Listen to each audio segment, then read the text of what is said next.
Samedi 28 janvier 2023, sur son compte Instagram, Rachel Legrain-Trapani s'est félicitée d'avoir dépassé ses limites. Elle s'est ensuite livrée à une réflexion sur sa faible estime d'elle-même, née pendant son enfance. Sur Instagram, Rachel Legrain-Trapani montre quasi quotidiennement sa vie de famille auprès de son chéri Valentin Léonard et de ses deux garçons, Gianni et Andrea. Ce samedi 28 janvier, l'ancienne Miss France a regardé une série avec son aîné en buvant un chocolat chaud. Puis, elle s'est rendue dans son jardin pour lui monter une cage de football. J'ai mis une petite heure à lui construire son truc.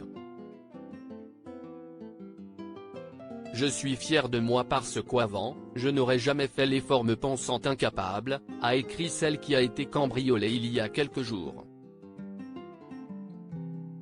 Quelques minutes plus tard, l'ex-candidate de Pékin Express s'est de nouveau emparée de son téléphone. Elle a partagé à ses abonnés une réflexion née après la construction du jouet de son fils. Suite à cet exploit, je me rends compte que depuis toute petite, on m'a souvent dit que je n'étais pas capable de faire certaines choses, ça ne partait pas forcément d'un mauvais sentiment, je pense. Ça résultait parfois, par exemple, de la peur que je me fasse mal, a-t-elle d'abord écrit. Rachel Legrain-Trapani a décidé de reprendre confiance en elle. L'ancienne compagne du footballeur français Benjamin Pavard a expliqué qu'on l'avait souvent empêchée de faire certaines choses quand elle était plus jeune. Ensuite, c'était dans le choix de mes études, puis les personnes proches de moi qui par un mot par-ci par-là ont rajouté une couche à ma faible estime de moi, a-t-elle analysé.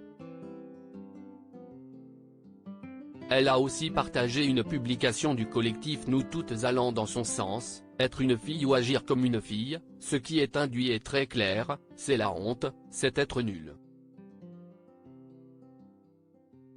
Et souvent ces propos sont tenus au milieu d'autres filles.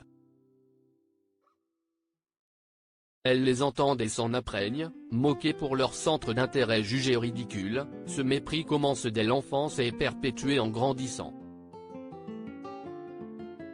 Malgré ces remarques entendues tout au long de sa vie, la reine de beauté a décidé d'aller de l'avant et de se surpasser.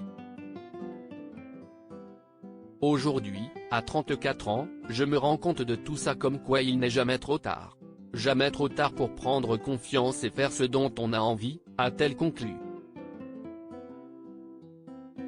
Une réflexion qui a certainement inspiré ses abonnés.